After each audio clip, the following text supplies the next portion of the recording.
இத பார்த்தீங்களா? கண்ணாடி பாட்டில்ல செடி அடைச்சு வச்சிருக்காங்க.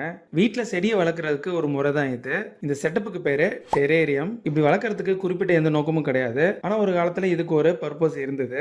லண்டன்ல 1842ல நத்தானியல் வார்ட் அப்படின்றவரு பாட்டில்ல ஒரு பூச்சி அடைச்சு வச்சு அதோட பிஹேவியரை டாக்குமெண்ட் பண்ணிட்டு இருக்காரு. வேலை முடிஞ்ச உடனே அந்த பாட்டில் அப்படியே கண்டுக்காம விட்டுட்டாரு. கொஞ்ச நாள் கழிச்சு அந்த பாட்டில்ல ஃபென் அப்படின்ற செடி வளர்ந்துருக்கு. இதை புரிஞ்சுக்கிட்ட அவரு இதே மெத்தட்ல மரத்தை வச்சு பெரிய கண்டெய்னரை செஞ்சு யூரோப்ல இருந்து ஆஸ்திரேலியாவுக்கு கப்பல் வழியா செடி எல்லாத்தையும் அனுப்புறாரு. அதே மாதிரி ஆஸ்திரேலியால இருந்தும் செடி வாங்குறாரு. இதை பார்த்த நிறைய பேர் அந்த டைம்ல இது ஒரு ட்ரெண்ட் ஆக்கி அவங்க வீட்லயே ட்ரை பண்றாங்க. இந்த ஐடியாவை நத்தானியல் வார்டு ஆக்சிடென்டலா கண்டுபிடிச்சிருந்தாலும் இந்த செட்டப்புக்கு தி வார்டியன் கேஸ் அப்படின்னு பேர் வச்சாங்க.